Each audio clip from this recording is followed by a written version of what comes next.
So we are. I think we have enough people on to go ahead and get started. So we're gonna. Oh, look, we got one more important person in the lobby. Let's go ahead and admit them in. So most of you guys that are on today are familiar with me already. I'm James Schuler. You'll know that I am currently thinking about your cybersecurity posture. You know so because I sent you a number of goofy videos, put myself out there. So if you hate to laugh, I'm sorry, guys. But if you enjoyed those at all, send me some ideas on what I should be doing next time I think about your cybersecurity posture. The best one I've gotten so far is why don't you do one skydiving?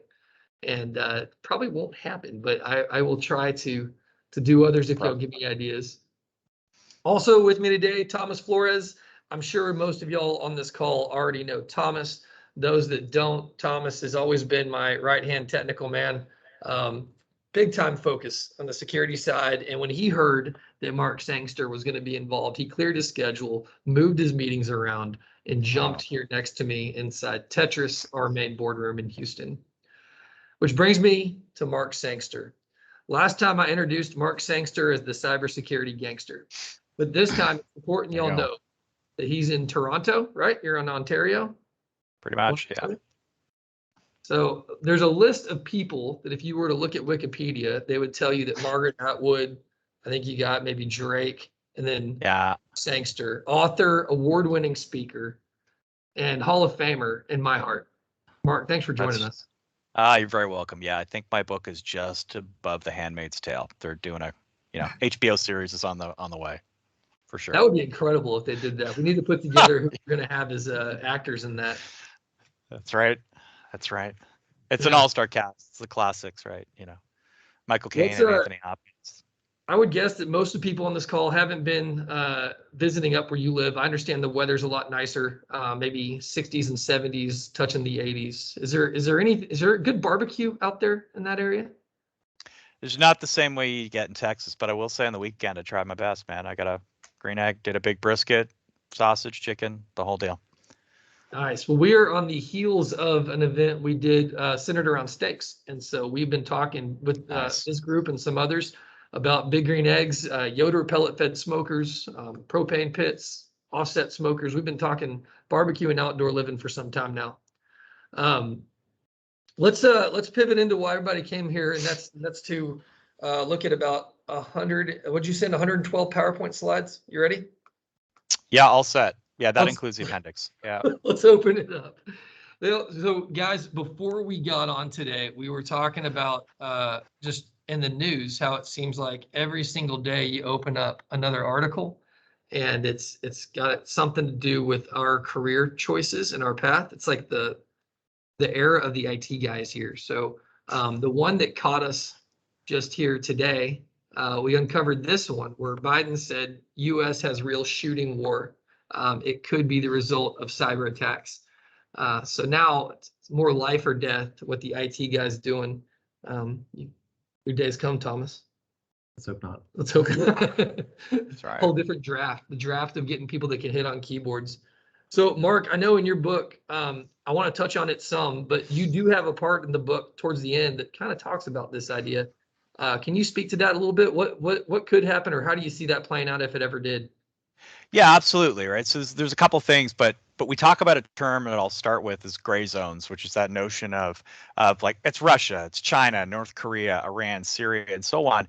These kind of states where we may, or nations, I should say, where we might not be at war technically, like we haven't declared it. But that said, they're not our friends. They are definitely our adversary, and whatever they can take from us on the global stage is, good in their eyes, right? So these countries effectively use cybercrime almost like guerrilla warfare, right? Because that levels the battlefield. We can't bring tanks and missiles and ships to bear.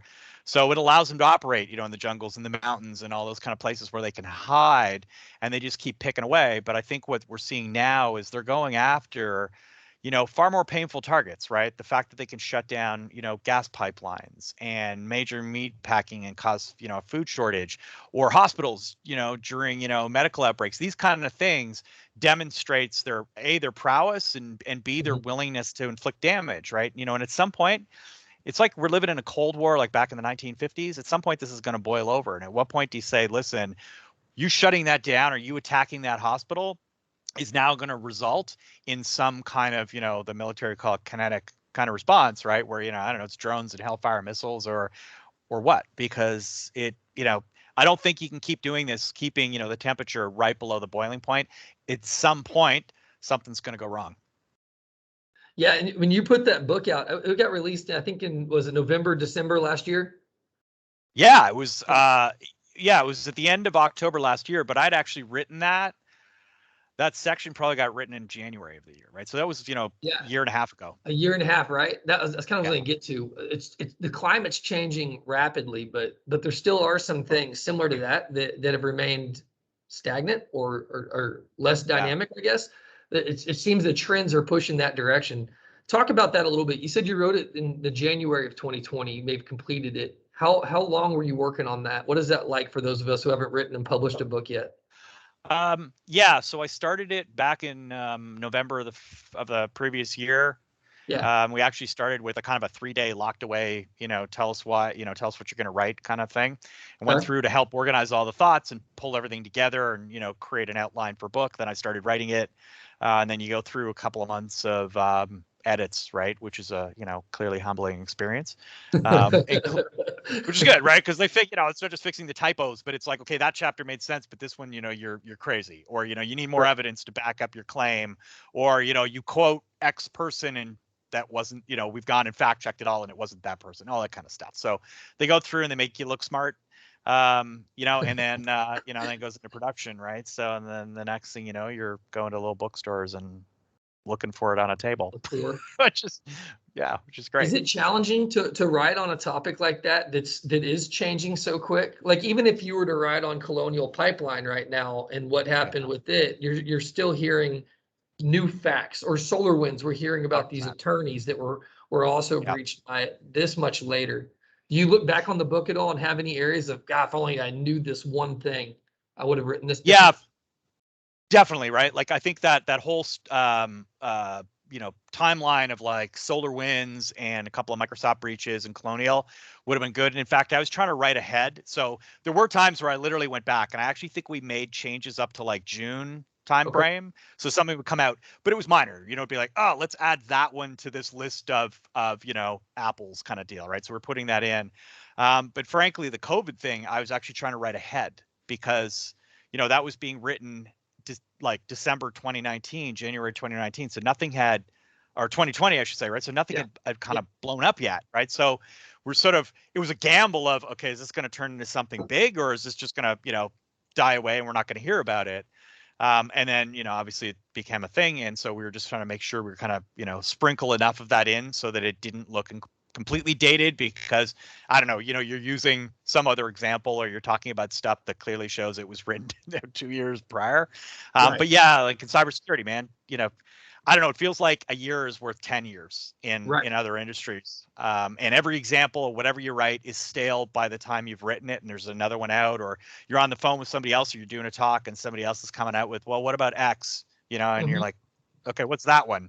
Right. It's hard to keep track of all these different events and then even all the factors, right? So what do they relate to, subsequent lawsuits or government decisions or changes in, regs and those kind of things that result because of these attacks.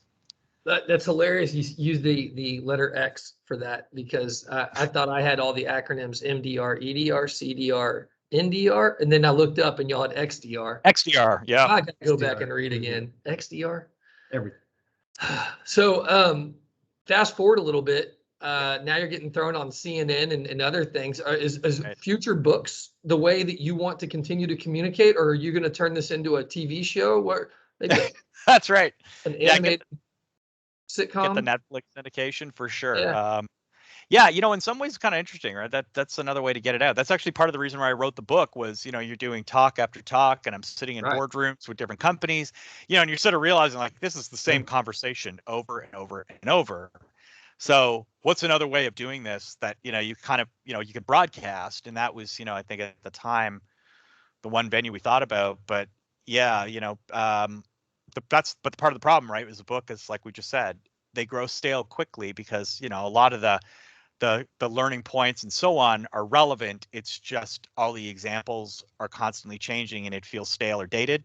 Right. So yeah, I think you need something more dynamic, right? Like podcasts. I've been doing a lot of podcasts, shorter form writing, just to kind of keep up with these things and take that alternative view, right? When somebody comes out with an issue, say like the Kaseya attack, when that happened, the last one that happened, you're like, that wasn't the first, right? That happened 2 years ago, and Right. it's not just them, and it's not going to be the last, right? So start thinking about it this way. Don't get wrapped around the axle over this one event, because there's many more like it, and there's going to be many more after it.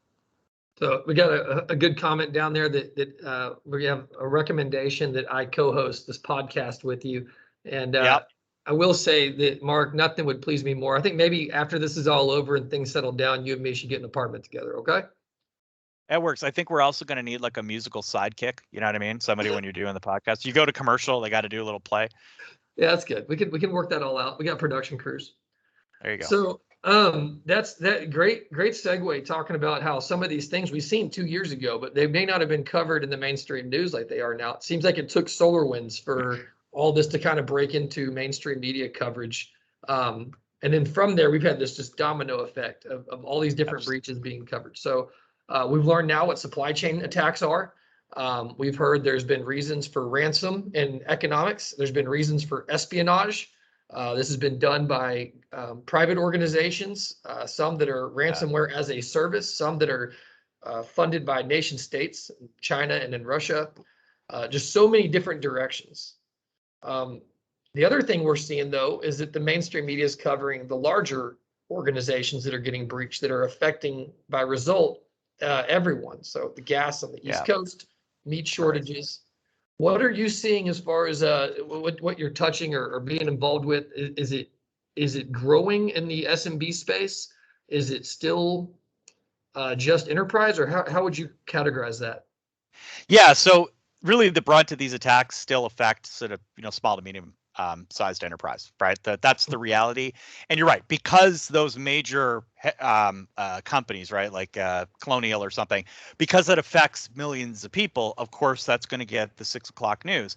Some law firm or community healthcare facility, it doesn't have that same kind of scale and scope and impact, so it doesn't necessarily make the news. And I think the unfortunate thing in that, with these headlines, in many ways, is they kind of skew our thinking, right? So the first one is, of course, with that, well, I'm not a pipeline, I'm not a major manufacturer, so why would somebody target me, right? I have nothing worth stealing. And that couldn't be further from the truth. The reality is they get, whether it's good or bad, they end up in the limelight. They have to deal with press on top of it. But the reality is, as a small company, you're still a target. You're still suffering in silence. Yep. I think that's true. Do you have anyone to add to that one? Are you seeing the same thing? Yeah, seeing pretty much the same thing. It doesn't matter whoever's the actor on the other side. They don't care, right? They just know that there's a potential for ransom, and that's what they're going after. It's an old cliche, but it's the low-hanging fruit, right? They're looking for the opportunistic turn. And Mark, I know you and I have talked about that a ton. But if everyone could think of all the attacks we've experienced and seen the last 12 to 18 months, you just follow the opportunity, and it seems like that's where the target is. So we had everybody leave their offices for COVID, and remote connections were attacked. We saw everyone come back, or let's go back to when everyone went from virtual school back to schools. Schools were attacked, to shut down. So it's just whatever's available and easy, the low-hanging fruit, they're going to take it. It's unfortunate that a lot of times the big companies are investing high amounts of money in prevention, where the SMB space and the mid-market may not be able to invest the same amount of dollars in that. That's been one of Center's big pushes, is to always bring enterprise-grade products and solutions to the mid-market and SMB space. And our partnership with eCentire does just that. Excuse me. In a minute, we're going to talk about some of the ways, kind of the equation on how to prevent some of this successfully. But before we get there, we're starting to hear more and more about our government and the current administration dictating what it is we do. I think it was June 17th that we had the memo come out on recommending what the SMB and mid-market, and then also the enterprise space does as bare minimum. Was that a surprise to you that came out? I was somewhat surprised that it was kind of almost prescriptive. Now it's still pretty, light, right? It's pretty high level, but the fact that it had, kind of that 10-point plan, I think is a shift, because it's not the the aspirational, you need to protect yourselves, you need to realize you're a target. They were actually starting to say, you know what, here's some almost basic hygiene, right? Passwords, encryption, using a VPN, using endpoint. So to some degree, it's kind of encouraging. I think it's a bit of a sign of the times, right? It's almost like, holy cow, man, now we're actually getting down to like, here's how you clean your weapon, right? Here's how you chamber around, here's how you do it. And it's almost like they're having to do that now, because they just keep seeing these attacks. And you also have to figure too, right? We know what we see. You know what you see in our day-to-day basis. Can you imagine what they're seeing? Like you know what I mean? They've got like satellite altitude kind of views of this stuff. They're pulling from all these different intelligence sources. We're kind of, we're down in whatever little combat theater having our battles. So I can only assume that, and I only hope that they're seeing a heck of a lot more than we are, and that they're actually, trying to get ahead of it, right? By they're looking at what are all the factors that went into this? What are we seeing as trends? We keep hearing, man, if they only had endpoint, this wouldn't be a problem, or this could have been stopped or detected sooner before it became as bad as it was. Those kind of things. I'm really hoping that we're getting there. They're not saying it. I realize I'm sort of inferring that they're doing it because, it's time to get the word out. Those 6 o'clock stories are great about those big events. And yes, they need to be reported on. But, I almost, I wish they would help these small businesses invest that kind of effort, time and money into protecting them. Yeah, great point. We see that quite a bit. In fact, a lot of these things get covered in the news, like the supply chain attacks, where we're hitting your foundational security practices. Did you do your patching? You need to do patching. Well, patching. Right. That's right. And so just kind of building up on that, it's almost just bad luck that people refer to that, like I do, as the SolarWinds breach. It kind of breached everybody, including our government and all the effort and money they spend on preventative measures. So you mentioned EDR or endpoint. That's one I would imagine that 2 years ago, as you're thinking through this book, isn't necessarily foundational and frontline. It might be advanced for the mid-market and SMB space. Fast forward to where we are now, and according to the White House memo, that is as foundational as antivirus. Yeah, it is. Yeah. Yeah. Yeah. Go ahead. Yeah, I was just saying there was a real shift there, right? And you're right. So, at the time of the writing, endpoint was around. It certainly, had established its sort of credibility and its place in the market. But it wasn't necessarily something that I saw as prolific in every organization. And, certainly through the shift to remote work, that became one of the biggest asks, right? So we saw this all over the place. So our collectively, right, our endpoint services became the kind of, okay, if we didn't have it, we better get it. And those companies that had it to some degree were a bit of let's call it business as usual. It was just a matter of, looking for those, as you said, those kind of themed type of attacks and making sure they focus. But it has become critical because it's the front line, right? You're not, there isn't trying to get through your firewall and get to the whatever that device is. And I think the other critical piece of endpoint is endpoint gives you almost a bit of a tripwire warning, right? So even if it doesn't turn into something major, there's enough little indicators going on there to kind of say, you know what, guys, we should take a look around the wire. Let's walk a sentry around, make sure the windows and the doors are locked, because we keep hearing them get rattled at 2 a.m. and there's something going on. And otherwise, if you don't, they're getting through a lot of those sort of outer defenses. They're getting into the core. And then unfortunately, by the time you detect them, it's too late. Yeah, and on the EDR portion of it, right, having that protection in the corporate office and remote, people at home, right, they've got their Linksys routers out there, they're depending on security, that EDR overlay just is critical. Yeah, it is, and that's a great, that's a great point, because that's one of the other challenges we saw, of course, is when you downdrafted your security to consumer grade tech. It's not hardened the way commercial or enterprise tech is, and let's be honest, most of them, like the wide eyes that I saw doing talks for the first 3 months of work from home, where it's things like change the default admin password, right, and encrypt your Wi-Fi, and you can see them all sitting there, first ignoring it, then becoming terrified, and then panicking because they don't know how to do it, right? And it was just so obvious that that's probably how 90% of people are operating, right? They have no idea. The engineer or the tech comes in and plugs it in, gets it going. They name it after their dog or their family or their street address, and off they go. All the worst things they can do. And but the thing with endpoint, and this is a good point too, is as people are coming back to the office, endpoint technology gives us that detection response, gives us greater visibility on those, I'll just call it a node, right? On that device.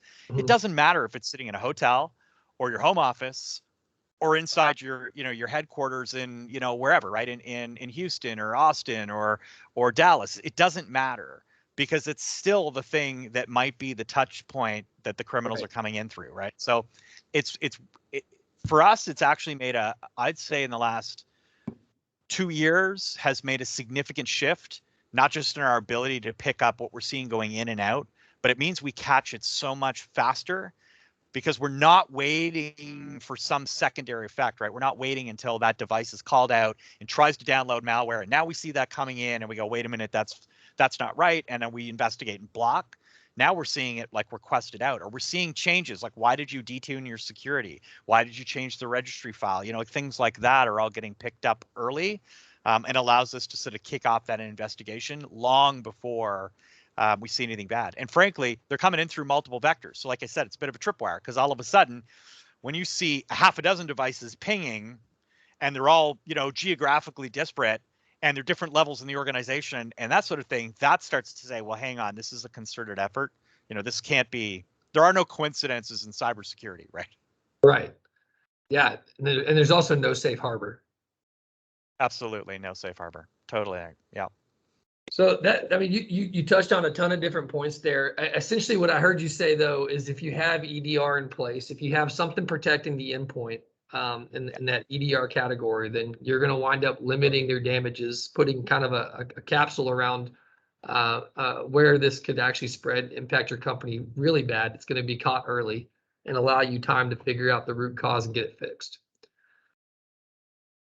Yeah, that's absolutely right. So from our perspective, we roll that into everything else we do. We are looking at endpoints. We're also looking at the network. We're pulling in other logs. We're looking at cloud services. And I think this is kind of critical to look at it like that, right? The more you see, the more light you can bring in, right? Or you open that aperture so you're exposing everything. That's critical because criminals island hop. A lot of the events that we see, in fact, one of the major ransomware attacks that we stopped involved 2 flavors of ransomware, 3 different flavors of payloader malware, and I think a half a dozen different devices. And you watch that progression, and I have a timeline that I'd be happy to share, with everybody after, where you see them use a harvested stolen credential and they come onto one device and they enter through the VPN and they make changes and then they try to download a payloader and we catch it and then we block it and then they shift to another device and they try again, or they're trying to collect more credentials like they're dropping Mimikatz or Emotet. And that's another thing we're seeing is that malware that was traditional, or not traditionally, had been built for some other purpose, like Emotet was originally to steal creds for financial services. All of a sudden it's being used for other things because it turns out it's really good and it's quite sneaky and it gets around defenses. So we're seeing it being repurposed. And so they try that, and then and as I said, it used two flavors of ransomware. And in the first case, they deployed a newer form of ransomware, which was stopped by endpoint right away, just got blocked because of what it attempted to do. Then they came in with other creds that they had promoted and tried to disable the endpoint, which didn't work. So we caught that, and then they kind of just tried I'm going to call it the Hail Mary, went back to a very reliable, well-known version of ransomware, NetWalker, and tried deploying that, which again was stopped. And at that point, they gave up and they moved on to another target because that one was hardened. And it just sort of demonstrates how they island hop, how they move around through different devices. And like I said, if you look at the sort of the forensics of it and the telemetry, there are fingerprints, motion sensors, CCTV footage all over the place that allowed us to stop that. Whereas all those things would have happened on those individual points until they tried to move around laterally or something. And then we'd have spotted that activity and gone, okay, hang on, right? And it's still at that point, you're playing catch up. It becomes whack-a-mole, right? It's whack-a-mole, except it's one mole at a time, right? Yep. So if one pops, once I hit that one, I'm going to wait. I know another one's going to pop up, so I can wait. And it allows me to focus rather than, you're constantly dealing with the whole board waiting to see where it arrives. Yeah, I think one of the things that has become pretty apparent is these packages. It's almost like the Etsy for tools. They just come in and Yes. they just have all these tool sets available to them that they can just keep just bashing away on an environment, trying to get deeper and spread. It's almost ridiculous how easy it is now.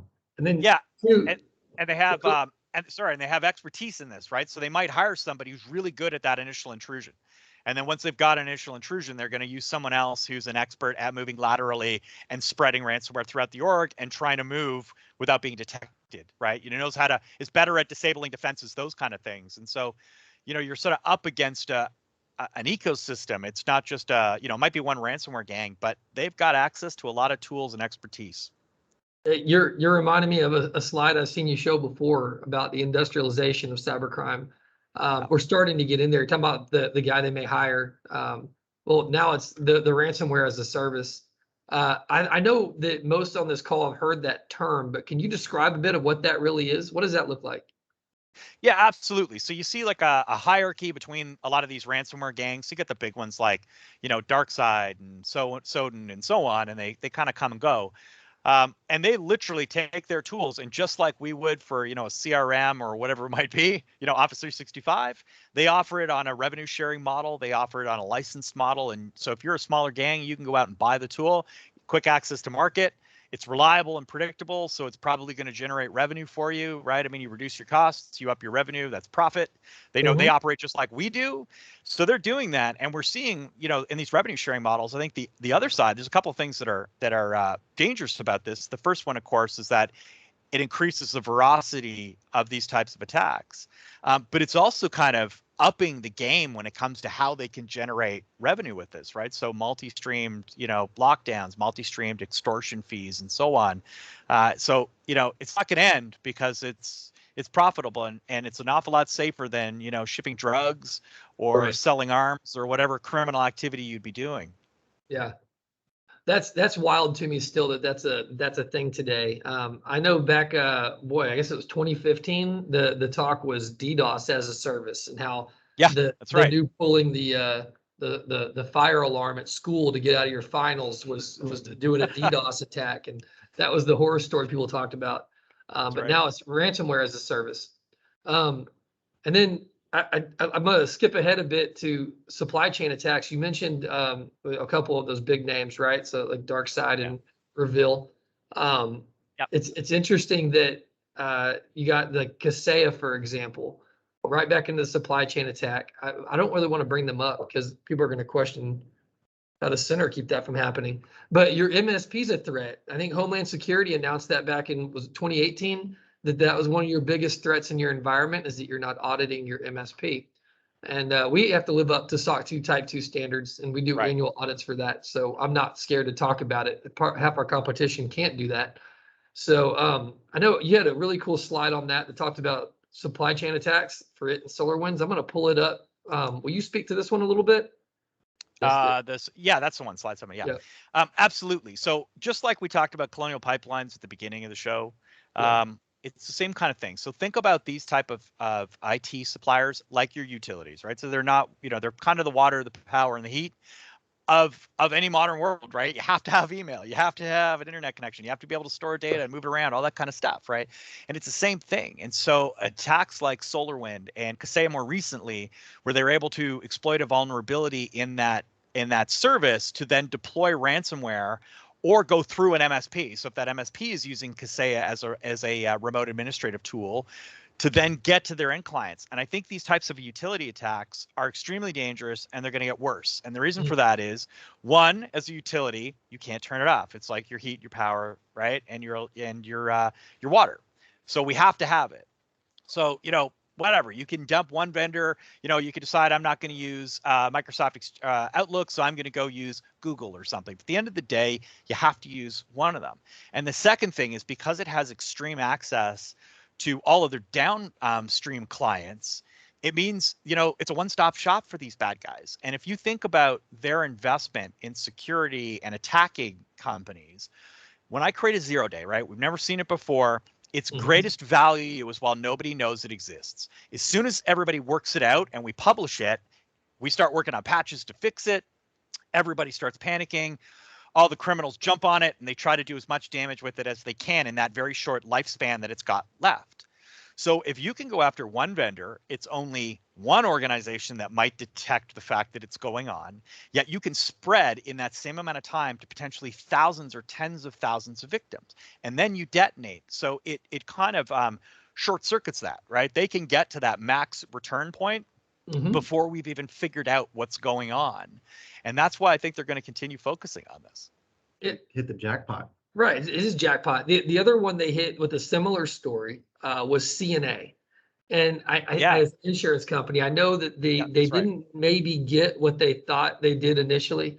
But the fear was that this cyber insurance company wrote all these policies for their companies that they support their customers. And now the bad guys have the limits on each one of their payouts, and so they could just go hunt them down one at a time. I know we have some of the best customers out there, but guys, we would have found you a lot quicker if I had that level of accuracy in who we called and talked to. That's incredible. Yeah. So you're right. So sorry, man. So you're right. CNA was a big issue, and of course their execs came out and said that. I've talked to a few other insurers who've also, again, we can kind of assume that sort of activity is going on. One in particular, said that, right? Like they already knew how much they had in coverage, and they already were in the communications exposing that, so they'd come back, oh, we only have $1 million, and the criminals are literally coming back going, yeah, that's a total crock because we know you have 5 million. And it shows they've socially, they've socially engineered them inside their organization. And, makes it a lot easier to negotiate or, play poker when you know what your opponent's hand is and whether they're bluffing. It's like they figure out how to get shit coming and going, right? And and now that's exposed, so I applaud CNA for saying that. And of course, the downside now is that every bad guy out there is going, wow, that's a great idea. So you assume they're hard at work doing it. Okay, so you follow your foundational practices, you do your patching. Well, you're vulnerable. You're a big guy, you're vulnerable. You're a little guy, you're vulnerable. If you end up having insurance, oh heck, you're vulnerable. Everybody's vulnerable to this. Nobody's excluded. I even heard some people that have like the little small Instagram business where they just sell their crafts they make off Instagram, and they got their Instagram passwords hacked and they held it hostage for a $10,000 payout. That cripples a small side hobby business, right? So, like John, John's on listening still, I'm sure. I don't know his eBay password, but boy, if I did, the baseball card collection I would have would be incredible. So, I don't know if you have any other thoughts on that. The smallest of guys getting hit, how everybody's an attacker, a potential victim. But yeah, I was going to pivot off that to some cool stories. But do you have anything else you want to add? Yeah, no, it's very true. Like I used to say that, with ransomware, that it was opportunistic and transactional, as in, doesn't matter who I hit, a hospital, a bank, a law firm, I was still asking for X amount of money in cryptocurrency, or grandma, right, who just wanted her family pictures back. Right. And the reality is I can't say that anymore because that's not true. And the more they do this, the more they kind of socialize the value, as in the average individual with a hobby business is willing to pay X amount to get their creds back, right, and their account back. And because of that, it is changing. So nothing is sort of transactional anymore in that sense. It's almost got a market value, like a blue book value, like a used car. You know what I mean? So they know what it should be, and it's only, I think, in these really big types of attacks where they know what you can go for, and even then they're not, like you said, they know what their coverage looks like, so they've read their policies. They will read the news, and they'll kind of again get to the point of saying, you know what, we know that they're never going to pay more than 10 million, right? Or whatever it might be. It's just simply not worth it to them, and so they're going to keep doing that. And again, it just shows an ability to engineer us, right, to figure out, maximize that return by making sure they leave nothing on the table, right? They extort us to the full extent that they can. Well, that's one of the biggest takeaways I hope everyone takes from this is that if you're on the Center Secure Managed Services program and you have EDR in place with that, Center's not going to come to you for additional funds to get you out of jail should you end up in a position of being breached or attacked. Part of our agreement with you, if you have Secure Managed Services with EDR, is that we will see you through to getting back into good health. This is a big deal. you're going to get breached, likely. Somebody's going to have to be your 911 call. For Center to already have the integration with eCentire, our ticketing systems merged together, and we're able to see things in the same light. We're able to jump on it, contain it, isolate it, and then get you out of that position as fast as possible. We do have customers, though, still on legacy contracts, and that's fine. We will continue to help you, but we can't do that with the guarantee of no additional invoices. So I know your account executives are going to be reaching out to you to talk about that exact topic. If you want to fast track that and you don't want to wait for them, put your information down here in the comments, and Taylor will take your number down. And I'll call you right after we get off this today. Aside from that, I want to talk whiskey. So have you ever heard of Jack Daniels? A little bit. Yeah. Yeah. Jack might be one of Thomas's favorites, but you got a Jack Daniels story that's too good not to share. Do you mind digging into it? I'm gonna throw that slide up if you don't mind. Yeah, go ahead. So we caught this one, I think, a week or so ago now. And this is from a well-known criminal group called Fin7. They all get really weird names. They get these code words, right? And depending on the company, sometimes they get a name depending on the country that they're associated with, and so on, right? So Bear for Russia, you get the idea. But this gang here, what they were able to do is they stole public information about a lawsuit from the parent company of Jack Daniels, and they then used the actual documentation and the wording and all of it to then go out and effectively exploit a bunch of other organizations. So they went around to a bunch of law firms, they went to other food and beverages companies, and they took it, changed the names in the PDF to protect the innocent, right, or protect the guilty, and then sent it out, and it had this elaborate string that looked like you would expect to see in this type of thing. So first of all, you get this notification. It had a link to a file share service. You went to the file share service. They rebranded it, so that's actually the image in the background of that slide that says letter of complaint. And then, of course, when you clicked on it, it opened an Excel file, which is a bit interesting, but it did. And it actually had instructions on how to enable macros, because in this case, they were using macros to deploy the malware.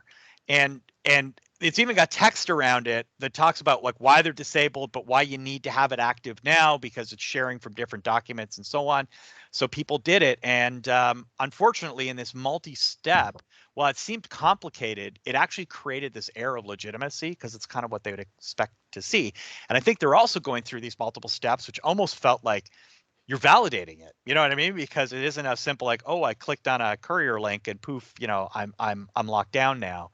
And of course, it was a legit doc. So it is about understanding the business, understanding the emotional buttons that I'm going to press, looking like a legitimate source, of course, which they did, and they were able to get into a bunch of companies, and including in one case a rather large law firm, and of course for the law firm as well, which had been sort of misnamed in this or misrepresented. That's also incredibly damaging. Even if they weren't the ones involved in it, their name, unfortunately gets dragged through the mud and is associated with this criminal event. Yeah, so I would imagine, guys, y'all are thinking that, I never share that. That's hilarious. Was I sharing that? I thought you did. I think I shared it. Shows what I know. I think what's most interesting about that is that anyone on this call who's had a center rep talk to them or try to sell to them, they probably heard the story that you need to train your employees on. Tell me no, you weren't sharing. I got it, guys. I wasn't sharing. I'm sorry. All right. So Next time. you need to train your end users on cybersecurity awareness, and we offer programs around that. But the sophistication around these is getting stronger and stronger. There still is the common one where, Mark, you've seen it, right? Where, hey, go buy these gift cards. Oh yeah. Off the backs, read me the numbers. Oh yeah. Yeah. We've got others about, hey, change the ACH number. Your wire transfer needs to go here now. Yep. Invoice updates. Yeah. Invoice updates. Is that still the most common, or are you seeing these sophisticated ones and the creativity more and more often? No, you do see those, right? I mean, that's a touch more, I think, sophisticated than the kind of, I'd call the background radiation of the internet. All the obvious, like, you get the text that says, hey, go buy me whatever it is, 20 Home Depot cards or something. And I think most people are kind of used to those to some degree, but there's still levels of sophistication involved in that. And there's one criminal group that we saw that the individual was able to infiltrate email, right? So they would get in with an email compromise ahead of time. Then they'd spoof being the CFO. They'd send messages out to their employees making these kind of requests, or as you said, changing wire accounts, payment of invoices.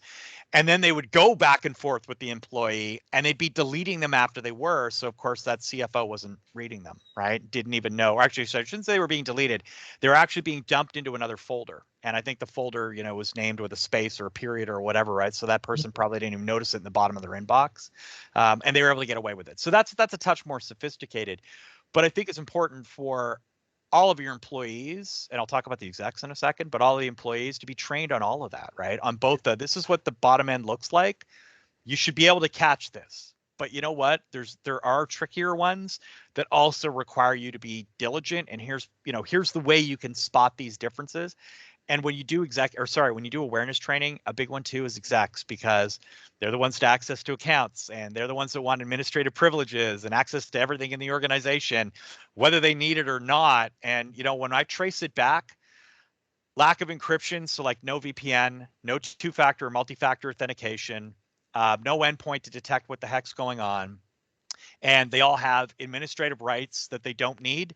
And that gets used to promote the credentials of other users, to create new users. And then those ones, those zombie kind of accounts or fake accounts are the ones that they go around and they use to disable defenses, make changes to Active Directory or domain controllers or Exchange servers or whatever it might be. And 90% of the time when you look at it, it's like, why did you as the senior whatever in that company need access to that, right? Whether you're a manufacturer, hospital or whatever, it just doesn't matter. You still don't need it. I don't want any of you guys on the call to raise your hands or show yourselves on this one, but I'm sure at some point you've had executives tell you don't want to have them change their password every 90 days or be exempt from some type of policy. The modern version of that is I don't want the MFA. It's annoying. I can't work with this on my phone or and that's like the modern version of that now. So if you conditional access policy as well. Yeah, exactly. Yes. Yeah. But how about, like you mentioned just a second ago, Mark, those are the biggest targets. Nobody's going after James Schuler. They're going after our CEO and CFO. And those are the ones that might be the most likely to say, leave me out of that policy or that rule. Not here. No, not here. At other places. Yeah. Yeah, they are, right? They're targeting them or they're targeting their assistants, right? So they, in the end, they can figure that stuff out on LinkedIn pretty easy, right? So they know how to work them. In fact, actually during the work from home, we actually saw in some places, in some countries, they were using other systems. So things like WhatsApp, for example, and they'd send a message to that assistant and say, hey, it's James, it's Mark. I've had to change my account because my old one got hacked. Here's my new phone number. Here's my new account number. And they'd set it up in their contacts. You know what I mean? So of course it's like a friendly name. And the next thing you know, you're getting text from this new number and it pops up as Mark and you're just accepting whatever I'm saying.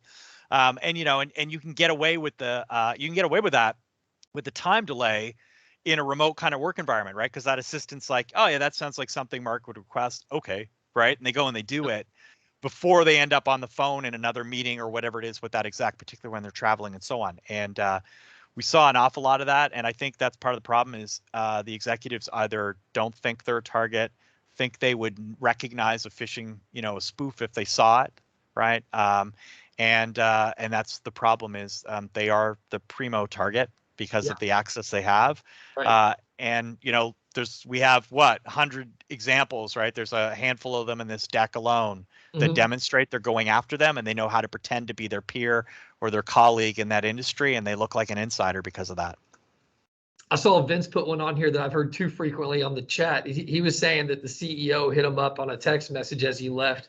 I know Vince is new to the company too, so it's interesting that they know that you're new. They see your LinkedIn change, or they have a feeling that there might be someone who's newer to the group, and they're able to go after that. Harvey's also commenting here. He's one of my favorite security minds, so I want to read this one real quick. The executives are also the most likely to be the least technically savvy. Yeah, exactly.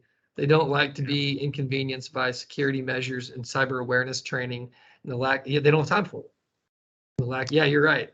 And they're also the biggest at risk if something like that did happen. It hits their pocketbooks far more than some other people in the organization. So it's interesting how that care doesn't align with the need.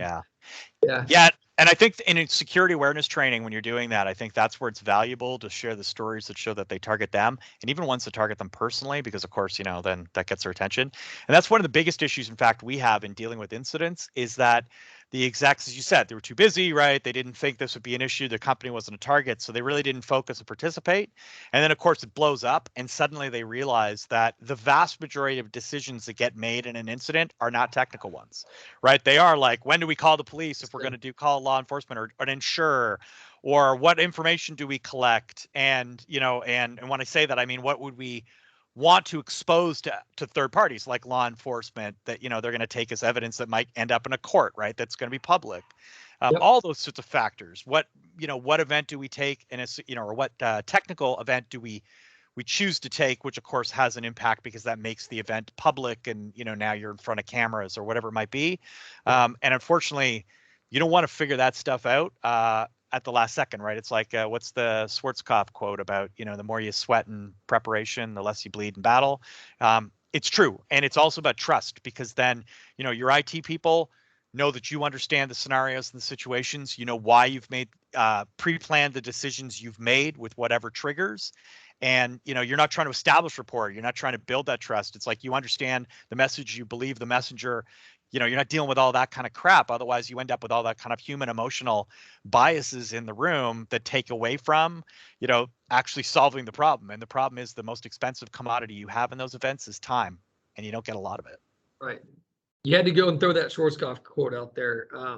It's unfortunate you did that, because I know Brian's on here listening, and I stole that from you after one of your recent panels. Oh. And put that in an email to him, and he liked that quote a lot and told me he liked it, and I claimed it my own. Now he knows that I lied. That could be a Sorry, boomerang. Brian. Like, who knows, right? We maybe just be I don't know who back said it and first. forth. Right? Yeah. Exactly. Maybe Mark stole it from me. Yeah, he's like a lesser known general or something, right? It's probably not. Right. Yeah. Well, I want to talk about extortion. I want to talk about where you see the future of this headed. I know you got a good slide on it. I'll pull it up in a second. And then I want some questions if y'all have any, guys. So here's what I'll tell you. We're going to stop this in 4 minutes if we can, and leave time for Q&A. So start putting them in now if y'all have those questions. And if you don't have any questions, then I promise to do more dad jokes. How about that? That should get at least Roberto asking questions. Ask questions, guys. Yeah. Talk about extortion a little bit and how this is starting to the ransoms and how they're going to hold us hostage is starting to change. Yeah. So one of the things is I think longer term is going to be personal. So let me remind me if I don't get to that one. But basically the ransoms are going up, and like we've talked about, right? They've already engineered, based on insurance coverage and so on, what they think you can afford, or they looked at your bank accounts. That's part of it. But they're looking at multi-pronged kind of revenue streams. So one is, of course, they shut you down and they want a payment to recover your systems. The second thing is hush money, right? So pay us to keep it quiet if it didn't get public, or we'll start exposing it, or we'll expose data that we've stolen, whatever it might be. And that's the third one is the data piece. But honestly, I think a lot of companies are starting to do like we saw in the Europe with like AXA Insurance that said, look, we don't negotiate with terrorists. We're not going to cover ransoms. Maybe the insurance industry will move that way. I'm sure they'll tighten up what they will and will not cover. But to deter that, right, or derail that, I think it's going to get personal. So I think that's where they're going to start taking the personal information of execs, things that's either highly embarrassing or highly sensitive, right? Like where your kids go to school and all those kind of details that they can glean out of your calendar and out of documents you might have on a corporate laptop. And they're going to start exposing that stuff, just, I guess sort of pre-cyber, cybersecurity kind of extortion, right? The same idea that, the pictures in the envelope inside the newspaper that gets slid across the diner table, and then they want the cash. And they're going to pull the same kind of thing because then they know they can circumvent policy, right? By making it personal, you're creating almost terror, right? Where that individual's, they're willing to pay to keep it quiet or make sure it's never exposed. And, whether that's in the best interest of the company or not, or whether it's insured and covered or not, it makes it I think it creates a real question mark there. And I think they're going to drive more revenue. So I'd expect it to get dirtier and nastier. Yes, the stories I heard that kind of piggyback on that same topic is that once you do pay, they're able to classify you as a payee, and then they'll put you back into the dark web to be sold again for even Oh, more yeah. money because they know you're susceptible to it. And they Yeah. leave behind just a little bit of encryption code and hand it to the inexperienced guy who's willing to buy your name for high dollar and say, hey, when you get there, put this code on top of it and you're ready to rock. And they make it easy on them. I haven't seen much in the news on someone getting hit and then hit right after that again by someone else. But that sure seems plausible based on how this has all kind of grown. So a combination of personal data and that type of resell of those who are willing to pay is where I think it's headed. Talk about whether or not we should pay or shouldn't pay ransoms and where that's going. Yeah, I'm gonna sound like a lawyer for a second and say that it depends.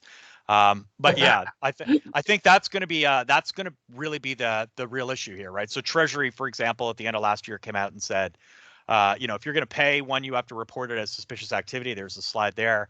And two, you have to make sure that you're not paying a recipient on the OFAC list, which is the Office of Foreign Assets Control. It's effectively, if you're paying somebody on that list, you're trading with the enemy, potentially funding a terrorism group, right? So that's a criminal charge now. That's not a regulatory fine. Are they going to come and arrest a CEO who has to pay? I don't know. But they're really trying to tighten this. And I think this is down to what James is talking about, is the fact that more companies are paying, and insurance, companies are paying out in terms of coverage and claims. And how do you stop it? Because if you think about it as an economic engine and supply and demand, effectively bad guys are supplying ransom and the demand is paying it. I know it's twisted, but it's sort of what it is. And so the problem is, how do you break that engine? Well, they can't stop the supply. They can't actually get to the country, like right at the top of the hour where we talked about, is this going to become wars or actually going to be bombing or attacks because of these events? They can't stop that stuff without going there. So, what do? Well, you break demand, right? I can't get the drug cartel down in South America, but you know what? I can arrest people buying it, or the street, the kid on the corner selling it and dealing it. And it's the same kind of thing, right? And I think that's going to be the issue. And I think there'll be somewhere in the middle. But what I would really expect in the next year is you're going to see tightened definitions around payouts, what will be paid and not paid, how that has to work, and so on, and caps, because that's the other thing they could try, is saying, sorry, you can only buy a policy up to whatever level, and then if nothing else, you're creating a street price for ransoms, and see if that deters the criminals, and you can slowly kind of ratchet it down. But they're going to respond because businesses just can't keep operating this way, and I think there's an element where the government's got to do something about it, right? Where they're going to look like they're helpless or useless, and they're in a position where law enforcement and government can't protect their own people. Yeah, we finally saw that, right? Pipeline operators now have formal processes they have to follow for cybersecurity, and I'm sure that's going to expand to other industries. So yeah, that's kind of the interesting component to me, is that we don't know what the ransom amount's going to be. Colonial's 4.4, and that makes no sense in comparison to let's say CNA at 40 million, or Ramco was 50 million they announced. And so if you don't know the dollar amount that's going to come to you in ransom, you don't know then what your premiums and your insurance should be. So instead of looking at your insurance to cover the ransom, look at your insurance as the effort it's going to take to rebound from that. So in the center story, I told everybody that if you do follow our program, take our recommendations, then we're going to cover you for how to get out of jail. We're going to spend the time, the effort, the legwork, the labor to get you up and running again in as minimal time possible. But even minimal time is still time. So your insurance policy ought to cover that amount that you've lost. So that's my recommendation to the group. We've been touting these 4 things, Mark: the clean copy of data, proactive threat hunter, visibility into security gaps, and a response plan. I think just about all of those you touched on. So I appreciate you touching all those little components. And it's not that hard, guys, for us to find a way for you to budget for how to make sure this doesn't happen to you. I'd like to go back to the comments. I clipped away. I didn't see if anyone else added anything. Is there any questions coming in? I think another good thing to point out Thomas has one. That's good. On the cyber insurance policy is know what your policy covers. Know what it doesn't cover. Yes, and understand things like minimum security requirements. So if they say you have to be doing X, Y, and Z, make sure you're doing it, because that's going to give them a reason not to pay out the claim. And understand what's covered. Do not make an assumption that ransoms are covered, because they're not always. And then the other part of that is that might be conditional on how and when. And the one thing I've heard every insurer say is they will not cover extortion fees. So maybe they'll pay the money to recover your operations, but they're not going to pay to keep it quiet. Yes, Susan's asking a question that's in line with that, and that's that they're considering buying cyber insurance. Is it worth it? The question is how much is it worth? And the yes, it's worth it, but we got to go through the process, Susan, of defining what does that outage of time mean to the business? How long would with the right tools in place are we realistically looking at being down? It might be so minimal that y'all could look at it and say, the cyber coverage would only be something that we haven't seen yet, future proofing us in the event that something comes our direction. On the other hand, you might look at it as it's absolutely worth it if you ever claim on it, like any other insurance. So, Susan, I'd love to have that conversation with you. There's 1,000 reasons on why cyber insurance won't cover you in a breach, and there's 10,000 reasons on why that would cover you as well. So we need to make sure that we have a firm understanding of what you're actually buying before recommending anything. And then, Jason, you said look like they are. Oh, you're talking about the government. Yeah, I don't know. Useless. We're not here to make that call. No, I wouldn't. I wouldn't. Yeah. The one thing I would. You can talk about our government. The one thing I would say in that is I think what I'd like to start seeing is the kind of equivalent of, like, you think about Underwriters Laboratory, like UL. You know what I mean? We're used to appliances having annoying yellow tags on them that tell us there's a danger of being electrocuted. Don't stick a fork in a plugged-in toaster, right? But we don't have the equivalent for cybersecurity, and I'd like to kind of see that. And there's a model that's come out recently from the Department of Defense called CMMC, which is Cybersecurity Maturity Model Certification. It's long and complicated for vendors. That said, they have 5 levels, and I like that notion of kind of saying, if you're in this type of business, here's the basics. So add on to that memo, right? Here's the things you got to do. But as you move into more sophisticated operations, or you're part of a sophisticated mandatory and necessary supply chain, or you have access to really damaging information, then you've got to be at higher levels. Do you know what I mean? And it's almost like drawing that line in the sand, like kind of telling us where is the basic requirement. Because I don't know, you can legislate it, and I realize it would have to be at state level, and there'll be a whole bunch of issues around it. But if you could start to say these are the recommendations, because then I think you'd have a baseline that insurers could then go, okay, so where are you on this kind of scale? Here's what your coverage looks like. Here's what your premium's going to cost you. We're not going to cover this. It's almost the equivalent of saying, like your truck, if you drive a big truck, you should have a bigger license than somebody who drives a small car with just passengers. If you drive a truck with explosives or flammables or, something, you got an even better license. It's the same concept, right? We apply that to aviation or transportation. We might have to start doing that, and I know I don't want to go too far in regulations, because I get it. We don't want to overregulate everybody to the point where they can't operate because it's too expensive. So somewhere in there's got to be a balance, it's like right? OSHA. Yeah. I love that you mentioned CMMC. We've been studiers in assisting in CMMC for some time now. I know Harvey's on, so shout out to Harvey for driving that direction with us. The government actually produces a lot of cybersecurity research. Look at this. Harvey's in a fight back with Jason Moore. We need to get Harvey and Jason Moore in a cage, okay? So Andy, you seen insurance questionnaires? They're getting much more in depth. I don't want to read all this. Just speak up. Say it louder. Really, I'm just seeing the questionnaires go from 3 questions, bullet points, to now like 15 points, right? So, and I think a lot of it's not to deny policy coverage, but to assess how much they're going to, charge what they're getting into. Yeah. Right. Yeah. So I'm just wondering, and it seems like MFA is like one of the baseline requirements. Is there more coming that we expect to see as more of a minimum that, in 2022, moving on, we're going to have to. I want to piggyback on the question before Mark answers that, and that is that no one's actually double checking it. Like, it might say, do you do backups? Yes, I do backups, but are they segmented from the network, or are they encrypted? Yes, they are encrypted. But then if we go back and look, we might find there's something not encrypted. Live Cohesity, it has encryption. Well, great. Did you turn it on? No, I didn't. Yeah. But you checked yes that you did. So who goes back and does that? Mark, sorry, I'll let you talk now. No, that was you're right. I think this is it. Is the baseline over time. Once we have one, right, we'll always have to increase, right? Water level will continue to go up. We have to do that. And then I think a lot of these technicalities and those kind of issues like you're talking about, did you enable X service, is going to come out in things like filings and claims that they get denied saying, well, you relied on X vendor, on Microsoft to do this in their cloud, except you didn't turn that on or you misconfigured it. So it's not Microsoft's fault. Or, I think we were talking about this earlier, right, is, you're going to be on the hook from your client's perspective, but if you want to go sue Microsoft after the fact, I guess you can. Good luck. Paint a bullseye on your head or on the wall, start bashing your head on it, but have fun with that, right?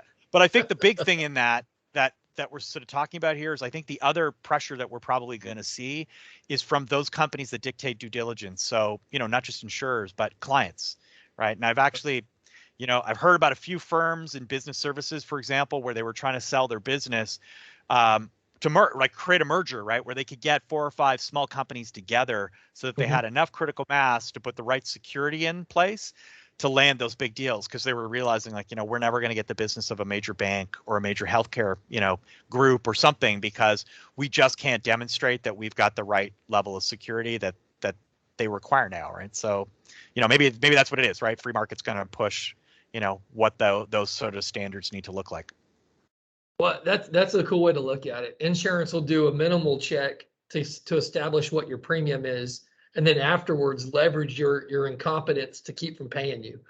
Yeah, that's right. That might be what it is. I like that. It's just like that's right. Yeah, and exactly right. In 1997, yeah. You didn't tell us that you had a speeding ticket, right? It's just like, there you go. Your auto insurance is going through the roof, or they don't cover it. Right. Yeah, and it's the same thing with homeowners. I mean, that's where I think in general insurance lacks is there's, yes, there's lots of these kind of rating type of services coming out, but there's no real standard. There's no actuarial data in the same way that you can look at, life insurance or health or auto or home. So it's a long way from being, let's call it a commodity, right? Where you can basically go, yeah, I'm a regional bank of, X amount under management. Here's the policy you need to have.